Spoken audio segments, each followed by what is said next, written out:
All right, today we're diving into a world that's, well, it's a mix of absolute faith, deep-seated fear, and sometimes some really sophisticated fraud. We're going to try and decode this incredibly complex and controversial thing known as the Godman phenomenon. So it often starts with a story that sounds like a miracle.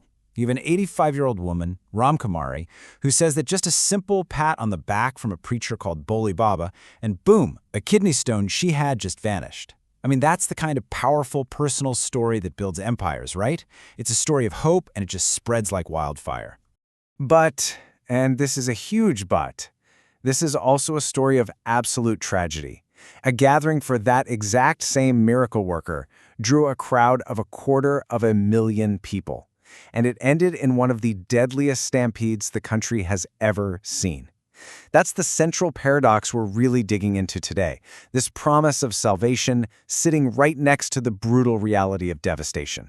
So what exactly is this Godman phenomenon? Let's break that term down and figure out what we're really talking about here. Okay, so the term Godman, it basically refers to a really charismatic spiritual leader, maybe a healer or a guru, who claims to have some kind of paranormal abilities. And we're talking about big stuff here. Healing people, influencing the future, even reading minds. These figures command just immense influence, and their followers often see them as like living gods. And Boli Baba's story is a pretty classic example of this transformation. Just look at his journey here. About 30 years ago, he's a police constable, a totally normal job.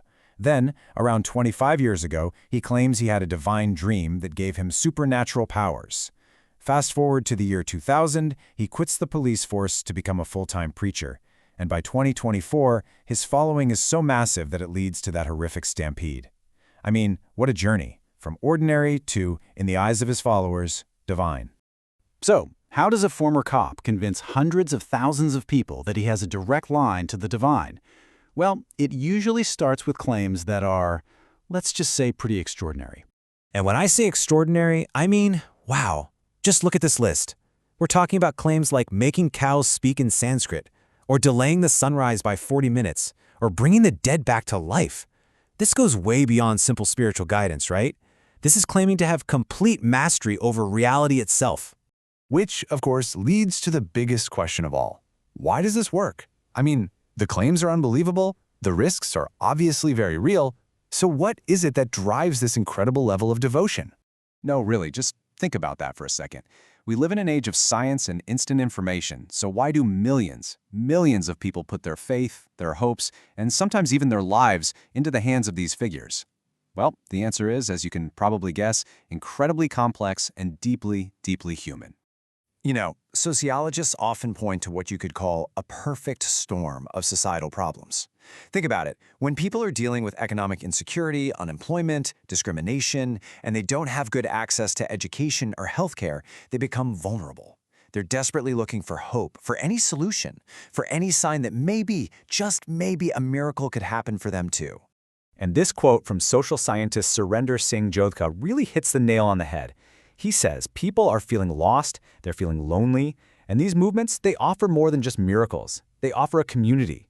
They give people a sense of identity, a shared purpose in a world that can feel incredibly chaotic and isolating. So what you get is this really powerful psychological dynamic, and it's built on two main pillars. On one side, you have hope, promises of miraculous cures, financial success, spiritual salvation. But on the other side, you have fear. Warnings of terrible karmic consequences, divine punishment, even being kicked out of the community if you stop believing. It's a combination that creates an incredibly strong sense of dependency. Okay, but what if these miracles aren't actually miracles? For a long time now, rationalists and investigators have been looking into these claims. So let's pull back the curtain and see what they found. And it turns out, when you do look behind that curtain, the explanations are often surprisingly simple. Creating fire from so-called holy ghee, that's just a basic chemical reaction between glycerin and potassium permanganate. That famous levitation trick where the person is holding a stick, it's usually a hidden bracket and rod system cleverly concealed in their clothes. What looks like divine power is often just a smart mix of showmanship, psychology, and yeah, a little bit of high school chemistry. So, if a lot of these miracles can be explained away pretty easily, why does this whole phenomenon keep going? It kind of brings us full circle, right back to where we started. And this, I think, is the most important takeaway. The godman phenomenon isn't really just about the godmen themselves. It's a mirror. It's a reflection of society. These figures show up to fill a void, a vacuum that's created when things like social safety nets, justice, and opportunity are missing. They're a symptom of a much, much deeper desperation. And that leaves us with one final, pretty heavy question to think about.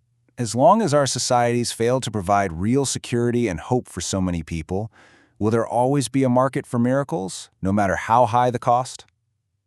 It's a tough one. Thanks for joining me on this.